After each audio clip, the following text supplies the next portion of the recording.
அஸ்ஸலாமு அலைக்கும் வரஹ்மத்துல்லாஹ். கண்ணியத்திற்கும் பெருமதிப்பிற்கும் உரிய எல்லாம் வல்ல அல்லாஹுடைய நல்லடியார்களே, இந்த மனித சமூகத்திற்கு தேவையான வழிகாட்டுதல்களை அல்லாஹும் அல்லாஹுடைய தூதரும் நமக்கு அழகிய முறையிலே வழிகாட்டி தந்திருக்கிறார்கள். மனிதர்களாக இருக்கக்கூடிய நாம், குறிப்பாக முஸ்லிம்களாக இருக்கக்கூடிய நாம் அதிகமாக இந்த உலகத்தில் தேவை உடையவர்களாகத்தான் நாம் இருக்கிறோம்.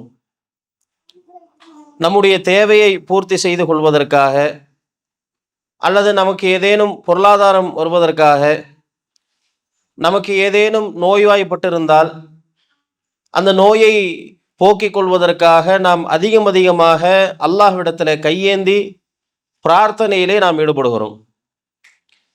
இஸ்லாமிய மார்க்கம் இந்த பிரார்த்தனையை குறித்து நமக்கு சொல்லி தருகிறது. அத்துஆவு ஹுவல் இபாதா, பிரார்த்தனை என்பதும் ஒரு இறை வணக்கம்தான். எப்படி நம்ம அல்லாஹ்விற்காக நம்ம தொழுகிறோமோ, இது இறைவனுக்காக செலுத்த வேண்டிய ஒரு வணக்கம். நாம் நோம்பினுடைய காலங்களில் பசித்திருந்து தாகித்திருந்து அல்லாஹ்விற்காக உணவு உட்கொள்ளாமல் குடும்ப வாழ்க்கையில் ஈடுபடாமல் காலையிலிருந்து மாலை வரை நாம் இருந்து கொண்டிருக்கிறோமோ, இது இறைவனுக்காக செலுத்த வேண்டிய வணக்கம். அதே போல நாம் நம்முடைய தேவைக்காக அல்லாஹ்விடத்துல கையேந்தி, இறைவா எனக்கு செல்வத்தை தா, இறைவா எனக்கு பரக்கத்தை தா, இறைவா எனக்கு நோய் நொடி இல்லாத ஒரு வாழ்க்கையை தா என்று நாம் அல்லாஹ்விடத்தில் கேட்கிறோமா இல்லையா? அப்ப இப்படிப்பட்ட துஆவை, நாம் நமக்காக கேட்கப்படக்கூடிய துஆவையும் அல்லாஹ்வின் தூதர் ஸல்லல்லாஹு அலைஹி வஸல்லம் அவர்கள் நமக்கு சொல்லியிருக்கிறார்கள். அதுவும் ஒரு வணக்கம்தான், அதுவும் ஒரு இபாதத்து தான். காரணம் என்ன அப்படின்னு கேட்டீங்கன்னா, நாம் அல்லாஹுடைய சிஃபாத்தை நம்பி, இறைவா நான் கேட்கிறேன், நீ தரக்கூடியவன், நீதான் நிஜமான், நான் உன்னுடைய அடிமை என்று சொல்லி நாம் அல்லாஹ்விடத்துல கையேந்தி கேட்கப்படக்கூடிய பிரார்த்தனையையும் பெருமானார் ஸல்லல்லாஹு அலைஹி வஸல்லம் அவர்கள் நமக்கு சொல்லி தந்திருக்கிறார்கள். அதுவும் ஒரு இபாதத்து தான். அத்துஆவு ஹுவல் இபாதா, அதுவும் ஒரு வணக்கம் என்று பெருமானார் ஸல்லல்லாஹு அலைஹி வஸல்லம் அவர்கள் நாம் நமக்காக கேட்கப்படக்கூடிய துஆவையும் வணக்கம் என்று அல்லாஹுடைய தூதரவர்கள் சொல்லியிருக்கிறார்கள். பொதுவாக மனிதர்களுடைய எண்ணம் எப்படி இருக்கும் பார்த்தீங்கன்னா, நமக்காக எல்லாரும் துஆ செய்ய வேண்டும் அப்படிங்கிற அந்த எண்ணம் எல்லாருக்குமே இருக்க தான் செய்யும். நாம் யாரையெல்லாம் பார்க்கிறோமோ, யாரையெல்லாம் சந்திக்கிறோமோ, அல்லது ஒரு மனிதரை பார்த்து விட்டு சந்தித்து விட்டு பிரிந்து செல்லக்கூடிய நேரத்தில் நாம் கடைசியாக அவரிடத்துல சொல்லக்கூடிய வார்த்தை என்ன தெரியுமா? சலாம் சொல்லி முடித்து விட்டு எனக்காக துஆ செய்யுங்க. இந்த வார்த்தையை சொல்லாம நாம சக மனிதர்களாக பிரியவே மாட்டோம். ரொம்ப நாள் கழிச்சு ஒரு நண்பரை சந்திச்சிருப்போம், பார்த்து சந்தோஷமாக மகிழ்ச்சியாக உரையாடி கடைசியாக அவரிடத்துல சொல்லிவிட்டு திரும்பக்கூடிய நேரத்துல கடைசி வார்த்தையாக நாம் அவரிடத்துல வேண்டுவது, எனக்காக நீங்க துஆ செய்யுங்க. அவர் நம்மிடத்துல சொல்லுவாரு, எனக்காகவும் நீங்க துஆ செய்யுங்க. அப்ப பிறருடைய துஆ பிறர் நமக்காக செய்ய வேண்டும், நம்முடைய நலனுக்காக, நம்முடைய ஷிஃபாவை தருவதற்காக, நம்முடைய நோய் நொடிகள் போக்குவதற்காக, நம்முடைய பொருளாதார கஷ்டங்கள் போக்குவதற்காக, நம்முடைய மனக்கவலைகள் நீங்குவதற்காக, நமக்கு பிள்ளைகள் பெறுவதற்காக, சாலிகான பிள்ளைகள் பெறுவதற்காக, பொருளாதாரம் செழித்து வழங்குவதற்காக ஏராளமான சந்தர்ப்பங்களில் நமக்காக பிறர் பிரார்த்தனை செய்ய வேண்டும் என்கிற எண்ணம் முஸ்லிம்களுடைய உள்ளத்திற்குள்ளே ஓடிக்கொண்டே இருக்கிறது. அதைத்தான் நாமளும் அதிகமாக விரும்பி கொண்டே இருக்கிறோம். அதனால தான் யாரையெல்லாம் பார்க்குறோமோ, யாரையெல்லாம் சந்திக்கிறோமோ, யாரையெல்லாம் பேசுகிறோமோ, பேசிவிட்டு கடைசியாக வரக்கூடிய நேரங்களில் நீங்கள் எங்களுக்காக துஆ செய்யுங்க, நாங்கள் உங்களுக்காக துஆ செய்கிறோம் என்று விடைபெறுகிறோம். அப்போ ஒரு மனிதர் இன்னொரு மனிதர் நமக்காக பிரார்த்தனை செய்ய வேண்டும் என்று ஆசைப்படுகிறோமே, இந்த மனிதரை விட பரிசுத்தமான ஒருத்தர் நமக்காக பிரார்த்தனை செய்தால், சாதாரண சக மனிதர்களை விட அல்லாஹுடைய படைப்பிலே ஏராளமான படைப்புகள் இருக்கிறது. குறிப்பாக சொல்ல போனால் அல்லாஹுடைய வார்த்தைக்கு மாறு செய்யாதவர்கள் யார் என்று பார்த்தால், அல்லாஹ் படைப்பினங்களிலேயே வானவர்களை அல்லாஹ் படைத்து வைத்திருக்கிறான், மலக்குகளை அல்லாஹ் படைத்து வைத்திருக்கிறான். அப்படிப்பட்ட மலக்குமார்கள் அல்லாஹ்விற்கு மாறு செய்ய மாட்டார்கள், எந்நேரமும் அல்லாஹ்வை துதித்து கொண்டே இருப்பார்கள். அந்த மலக்குகள் இறைவன் என்ன சொல்லுகிறானோ அதைத்தான் அவர்கள் செய்வார்கள். குறிப்பாக சொல்ல போனால் இந்த மனிதர்களுக்காக வேண்டி அல்லாஹ் நிறைய மலக்குகளை படைச்சு வச்சிருக்கிறாங்க. நாம் நன்மை தீமைகளை பதிவு செய்வதற்காக மலக்குகள், முன்பின்னே பாதுகாப்பிற்காக செல்லக்கூடிய மலக்குகள், நம்முடைய கணக்கு ஏடுகளை கொண்டு போய் அல்லாஹ்விடத்துல சமர்ப்பிக்கக்கூடிய மலக்குகள், இப்படியாக மனிதனுக்காக வேண்டி ஏராளமான மலக்குகளே அல்லாஹ் ரப்பல் ஆலமீன் படைத்து வைத்திருக்கிறான். அத்தோடு மட்டுமில்ல, இறைவனிடத்திலிருந்து செய்தியை கொண்டு வந்து தரக்கூடியதும் மலக்குகள் தான். பெருமானார் ஸல்லல்லாஹு அலைஹி வஸல்லம் அவரிடத்துல இறை செய்தியை கொண்டு வந்து தந்தவர்கள்லாம் யார்? ஜிப்ரீல் அலைஹிஸ்ஸலாம். அவரும் மலக்குமார்களுடைய தலைவர். அப்ப ஏராளமான படிகள் மலக்குமார்கள் செய்து கொண்டு வருகிறார்கள். அப்ப அப்படிப்பட்ட மலக்குமார்கள் நமக்காக துவா செய்ய வேண்டும் என்றால் நாம் என்ன செய்வது? சாதாரண மனுஷன்ட்ட போய் கேட்கலாம், எனக்காக நீங்க துவா செய்யுங்க, அவருக்காக நீங்க துவா செய்யுங்க, என் குடும்பத்தில் உள்ளவருக்காக துவா செய்யுங்க, என் பிள்ளைக்காக துவா செய்யுங்க, என் மனைவிக்காக துவா செய்யுங்க, என் சொந்த பந்தத்துக்காக துவா செய்யுங்க. ஒரு சாதாரண ஒரு மனிதனிடத்துல நாம் போய் சொல்லி நம்முடைய கஷ்டங்களை சொல்லி நாம் நமக்காக துவாவை அவருக்காக நம்ம செய்ய சொல்லலாம். ஆனா மலக்குமார்கிட்ட எப்படி நம்ம சொல்ல முடியும்? அல்லாஹ்விடத்துல வேணா கேட்கலாம், இறைவா எனக்கு ஷிஃபாவத்தா, நோய் நொடி இல்லாத வாழ்க்கை தா, செல்வத்தை தா, பரக்கத்து தா அப்படின்னு நாம் அல்லாஹ்விடத்துல கேட்கலாம், மாற்று கருத்தே இல்லை. ஆனால் நமக்காக எப்படி மலக்குகள் துவா செய்வார்கள்? அவரிடத்துல எப்படி நம்ம கேட்க முடியும்? கேட்க முடியாதுதான். ஆனால் பெருமானார் ஸல்லல்லாஹு அலைஹி வஸல்லம் அவர்கள் அதற்காக சில நிபந்தனைகளை சொல்லியிருக்கிறார்கள். நீங்கள் இன்னென்ன முறைகளில் நீங்கள் நடந்து கொண்டீர்களே ஆனால், இந்தந்த காரியங்களை நீங்கள் செய்தீர்களே ஆனால் மலக்குகள் உங்களுக்காக துவா செய்வார்கள். அப்ப கொஞ்சம் யோசிச்சு பாருங்க, ஒரு சாதாரண மனிதர்கள் செய்யக்கூடிய துவாவை விட மலக்குகள் நமக்காக துவா செய்தால் அந்த துவாவுக்கு வெயிட் தானே, வெயிட் ஜாஸ்தி தானே. ஏன்னா அல்லாஹ்வுடைய பேச்சை கேட்க மாட்டார்கள். அல்லாஹ்வுடைய பேச்சை அவர்கள் என்ன சொல்லுகிறார்களோ அதைத்தான் செய்வார்கள், அதற்கு மாறு செய்ய மாட்டார்கள் மலக்குகள். அப்ப அப்படிப்பட்ட பரிசுத்தமானவர்கள், இந்நேரமும் அல்லாஹ்வை துதித்து கொண்டிருக்கக்கூடியவர்கள், அவர்கள் அல்லாஹ்விடத்துல நமக்காக துவா செய்தால் நாம் செய்யக்கூடிய துவாவை விட மலக்குகள் செய்யக்கூடிய துவாவுக்கு உண்மையிலே வெயிட் ஜாஸ்தி தான். அப்ப அப்படி எப்படிப்பட்ட காரியங்களை நம்ம செய்யணும், எந்தெந்த காரியங்களை செய்தால் மலக்குமார்களுடைய துவாவை நாம் பெறலாம் என்று பார்த்தால், பெருமானார் ஸல்லல்லாஹு அலைஹி வஸல்லம் அவர்கள் அப்படியே சில லிஸ்டுகளை நமக்கு போடுறாங்க. முதலாவதாக என்ன அப்படின்னு பார்த்தீங்கன்னா, இஸ்லாமிய மார்க்கத்துல பொதுவாக வலியுறுத்தப்பட்டிருக்கக்கூடிய ஒன்று என்னன்னா தர்மம் செய்வது. நாம அதிகமாக நம்ம தர்மம் செய்து கொண்டே இருப்போம். குறிப்பாக சொல்ல போனால் மாற்று மதத்தவர்களோடு ஒப்பிடக்கூடிய நேரத்துல முஸ்லிம்கள் தான் அதிகமாக தர்மங்களை செய்வார்கள். காரணம் என்ன? மார்க்கத்துல ரொம்ப வலியுறுத்தப்பட்டிருக்கிறது, நீங்க ஒவ்வொருத்தரும் தர்மம் செஞ்சே ஆகணும். பெருமானார் ஸல்லல்லாஹு அலைஹி வஸல்லம் அவர்கள் சொல்லியிருக்கிறார்கள், உங்களுக்கு கொடுக்கப்பட்டிருக்கக்கூடிய ஒவ்வொரு மூட்டிற்கும், மனுஷனுடைய உடம்புல மூட்டை என்னன்னு சொன்னா அளவிடவே முடியாது. நம்ம ஒரு விரல்லே பார்த்தீங்கன்னா 1 2 3 4, கையில பார்த்தீங்கன்னா 5 6, இப்படியாக ஏராளமாக எண்ணிக்கொண்டே போகலாம். கைகளில் மட்டும் அப்படி இல்லை, ஒட்டுமொத்தமாக உடம்பு முழுக்க எடுத்துக்கொண்டால் மூட்டுகளுடைய எண்ணிக்கை அதிகம். ஒவ்வொரு மூட்டிற்கும் நீங்கள் தர்மம் செய்தே ஆக வேண்டும். பெருமானார் ஸல்லல்லாஹு அலைஹி வஸல்லம் அவர்கள் நமக்கு சொல்லி இருக்கிறார்கள். இன்னும் சொல்ல போனா தர்மம் செய்தால் மரண நேரத்துல கூட மனுஷன் தர்மம் செய்ய தான் ஆசைப்படுவான். கடைசியில் அவனுக்கு மவுத்து வந்துருச்சு, மரணம் நெருங்கக்கூடிய சமயம், மலக்குல் மவுத் அவனுடைய உயிரை கைப்பற்றக்கூடிய அந்த நேரத்துல கூட மனிதன் என்ன செய்ய ஆசைப்படுவானா, தர்மம் செய்ய ஆசைப்படுவான். மலக்குகள்லாம் வந்துருவாங்க, உயிரை கைப்பற்றக்கூடிய மலக்குகள். அவனுடைய உயிரை கைப்பற்றக்கூடிய நேரத்துல அல்லாஹ் இடத்துல அவகாசம் கேட்பான் மனுஷன். ஒவ்வொருத்தரும் கேட்பாங்க.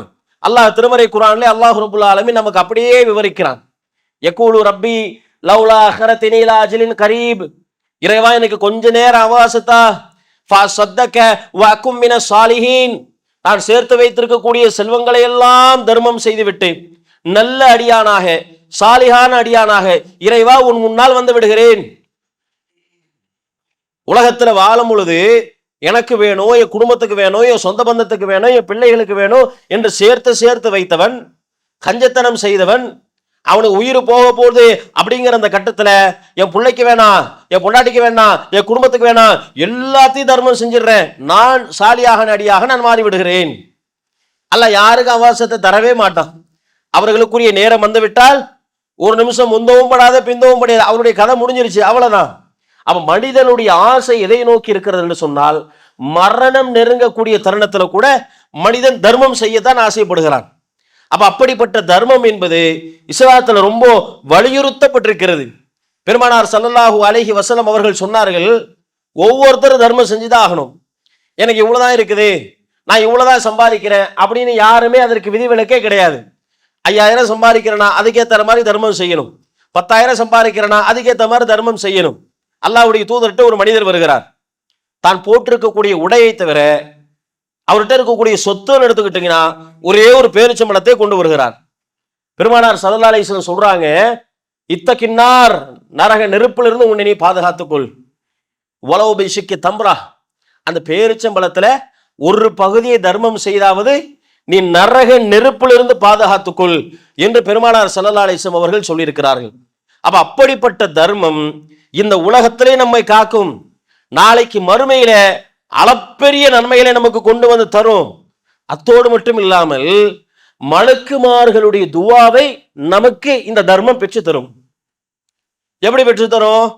பெருமானார் ஸல்லல்லாஹு அலைஹி வஸல்லம் அவர்கள் சொல்கிறார்கள், ஒவ்வொரு நாளும் 2 மலக்குகள் இறங்குகிறார்கள் நமக்காக. அவங்க என்ன செய்வாங்கன்னா, நாம் தர்மம் செய்தால் பிறருக்காக, பிறருடைய தேவைக்காக, பிறருடைய கஷ்டங்களை போக்குவதற்காக, நாம் அனுபவிக்க வேண்டிய பொருளாதாரத்தை பிறருக்காக நாம் எடுத்து கொடுத்தால், தர்மம் செய்தால், அந்த மலக்குகள் என்ன தெரியுமா சொல்லுவாங்க? அதுல ஒரு மலக்கு சொல்வாரா, இவர் தர்மம் செஞ்சிட்டாரா, இவருக்காக அல்லாஹ்விடத்துல பிரார்த்தனை செய்வார். என்ன பிரார்த்தனை செய்வாங்க? இவருக்கு அருளை புரியறிவா, ரஹமத்தை வேண்டி, அருளை வேண்டி மலக்குமார்கள் என்ன செய்வாங்கன்னா நமக்காக பிரார்த்தனை செய்வார்கள். யாரு? யார் அந்த நாள்ல தர்மம் செஞ்சிருக்கிறாரோ, யார் அந்த நாள்ல சதக்கா செஞ்சிருக்கிறாரோ, இப்படி தர்மம் செய்தோம் என்று சொன்னால் மலக்குகள் நமக்காக வேண்டி பிரார்த்தனை செய்வார்கள். இன்னும் வேற என்னென்ன விஷயங்களை அல்லாஹ்வுடைய தூதர் அவர்கள் சொல்லி இருக்கிறாங்க அடுத்தடுத்து நம்ம பார்த்தோம் அப்படின்னு சொன்னா, பெருமானார் ஸல்லல்லாஹு அலைஹி வஸல்லம் அவர்கள் சொல்லி இருக்கிறார்கள், தொழுகைக்காக நம்ம வருகிறோம். ஏன்னா பள்ளிவாசலுக்கு 5 வேற தொழுகை, ஜமாத்துடைய தொழுகை நடக்கும். அந்த தொழுகையிலே கலந்து கொள்வதற்காக, ஜமாத்திலே கலந்து கொள்வதற்காக அழகான முறையிலே வீட்டிலே ஒழு செய்து விட்டு பள்ளிவாசலுக்கு வந்து தொழுகைக்காக காத்து கொண்டிருந்தால், இந்த பண்பு பெரும்பாலான மக்களிடத்துல இன்றைக்கு சமகாலத்துல நமக்கு ரொம்ப ரொம்ப குறைஞ்சே போயிருச்சு. ஏன்னா தொழுகைக்கு வருவாங்க, எப்படி வருவாங்க? கடைசி நிமிடத்துல, அல்லது பல பேரும் பார்த்தீங்கன்னா ஜமாத்து ஆரம்பிச்ச பிறகுதான் அதிகமாக வந்து ஜாயின் பண்ணக்கூடியவங்களே ஜாஸ்தி. ஒவ்வொரு நேர ஜமாத்து தொழுகையை நாம் எடுத்துக்கொண்டால், ஜமாத் ஆரம்பிக்கும் பொழுது, இகாமத்து சொல்லும் பொழுது ஒரு சஃபு நிற்பாங்க. சலாம் சொல்லிட்டு திரும்ப பார்த்தோம்னு சொன்னா அடுத்து 4 சஃபு 3 சஃபு அப்படி நிற்பாங்க. ஏன்னா காரணம் என்ன? இன்னைக்கு வேலை போலோ கால சூழல் எல்லாமே மாறி இருக்கிறது. ஒரு நேரம் கடையில போய் வேலை செய்யறோம் அப்படின்னு சொன்னா தொழுகைக்காக நம்ம நேரம் கேட்டால் ஒரு 10 நிமிஷம் கொடுப்பாங்க, ஒரு 1/4 மணி நேரம் கொடுப்பாங்க. போய் பாத்ரூம் போயிட்டு ஒழு செஞ்சுட்டு வர கூட நேரம் நமக்கு குறைவாகத்தான் இருக்கும். அப்ப இது போல காலகட்டங்கள்ல இன்றைக்கு ஜமாத்துடைய தொழுகைக்காக முன்கூட்டியே வரக்கூடியவர்களுடைய எண்ணிக்கை ரொம்ப ரொம்ப ரொம்ப ரொம்ப குறைஞ்சிருச்சு.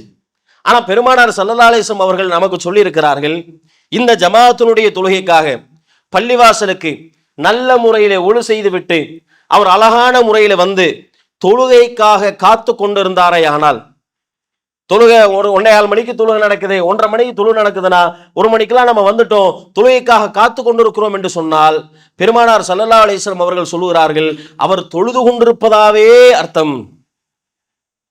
1/2 மணி நேரம் நம்மளால நின்று தொழ முடியுமா? 1 மணி நேரம் நம்மளால நின்று தொழ முடியுமா? இன்றைக்கு பார்க்கிறோம் இரவு நேர தொழுகையில, ரமலானுடைய மாதங்கள்ல இரவு தொழுகை எல்லாம் நடக்கும்.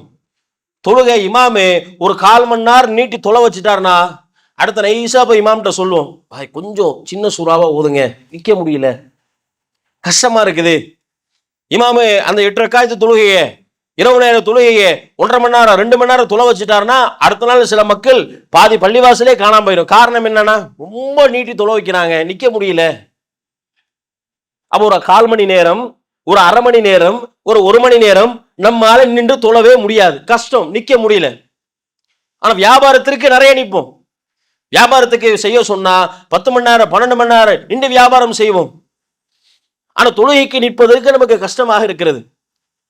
ஆனால் அப்படிப்பட்ட நாம் தொழுது கொண்டே இருந்தால் எந்தெந்த நன்மைகளை தருவானோ அந்த நன்மைகளை நாம் பெற வேண்டும் என்று சொன்னால், பெருமானார் ஸல்லல்லாஹு அலைஹி வஸல்லம் அவர்கள் சொல்கிறார்கள், நீங்கள் தொழுகைக்காக வரக்கூடிய நேரங்கள்ல தொழுகைக்கு முன்கூட்டியே வந்து அழகிய முறையில ஒழு செய்து விட்டு வீட்டிலிருந்து கிளம்பி பள்ளிவாசலுக்கு வந்து தொழுகைக்காக நீங்கள் காத்து கொண்டிருந்தால், நீங்கள் காத்து கொண்டிருக்கக்கூடிய நேரம் முழுக்க நீங்கள் தொழுது கொண்டிருப்பவரை போலாவார். அத்தோடு மட்டுமில்ல, அடுத்த ரசூலுல்லாஹ் சொல்றாங்க, இது போன்ற காலகட்டத்தில் நாம் இருந்தால், இப்படி நாம் தொழுகைக்காக காத்து கொண்டிருந்தால், மலக்குமார்கள் நமக்காக வேண்டி துஆ செய்வார்கள். என்னென்ன துவா செய்வாங்க? இறைவா இவரை நீ மன்னித்து விடு. அல்லாஹ்விடத்துல கையேந்தி நமக்காக பாவ மன்னிப்பு கேட்பாங்க மலக்குகள். கொஞ்சம் யோசித்து பாருங்க, நாம வாழக்கூடிய காலங்களில் எவ்வளவு பாவங்களை நம்ம செஞ்சிருப்போம். ஒரு நாளைக்கு நம்ம கணக்கெடுத்து கொண்டால் நன்மைகள் அதிகமாக செஞ்சிருக்கிறோமா அல்லது பாவங்கள் அதிகமாக செய்திருக்கிறோமா எடை போட்டு பார்த்தால் உண்மையிலே நியாயமாக நிஜமாக எல்லோரும் சொல்வார்கள், நன்மைகளை விட தீமைகள் தான் நம்ம அதிகமாக செஞ்சிருப்போம். அப்ப அந்த பாவங்களுக்கெல்லாம் மலக்குகள் நமக்காக மன்னிப்பு கேட்கிறாங்கன்னா, அத்தோடு மட்டுமில்ல, அடுத்து சொல்லுகிறாங்க, வர்ஹம்ஹு, இறைவா இவருக்கு மன்னித்து விடு இறைவா, மேலும் இவருக்கு அருள் புரி இறைவா.